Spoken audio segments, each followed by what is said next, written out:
Karen Bosick with Ion Sun Valley.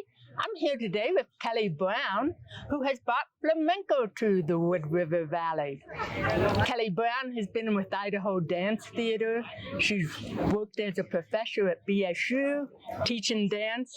But it's flamenco that speaks to her heart.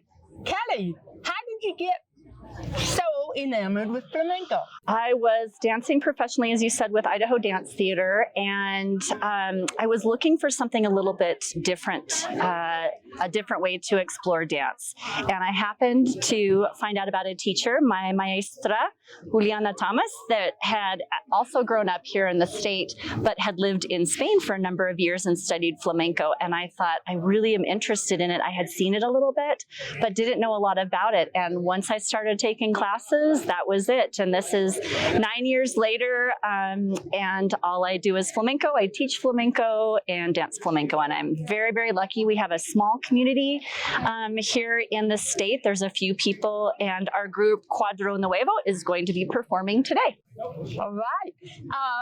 I know you've gone to Spain, the birthplace of flamenco, 4 times to study. Yes, 5 times. What kinds of things did we learn over there, and how big is it over there?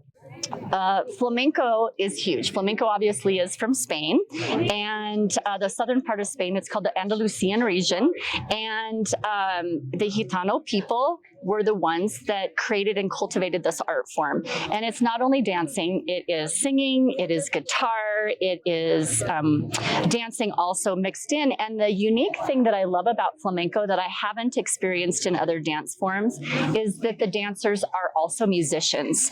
So not only with our feet, but you'll see us later on in the performance, we're doing palmas, which is clapping, and we become percussionists for the group too. So I feel very integrated, and there's a language that's spoken through the movement and the music that's really intricate. And so I've been lucky enough to go to Spain to study not only theory and history, but technique in Granada and in Seville.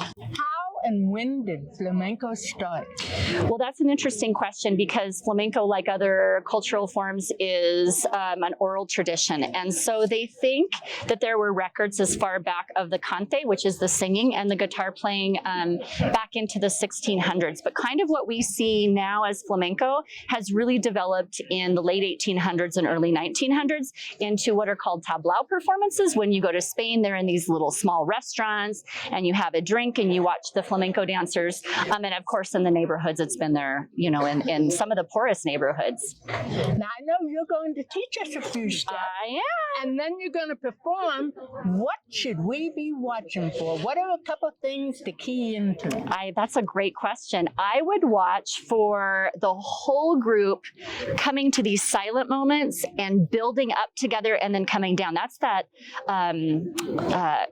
the language of flamenco that I was talking about, where we all understand not only the rhythm, but where the melody goes and where the singing goes and where the dancing all comes together. You're going to see these rises and falls and sharp closes where it all comes together. Okay. Let's go for it. Yes.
This edition of Flamenco Sun Valley. Until next time, I'm Karen Bosick with Eye on Sun Valley, keeping my eye on Sun Valley for you.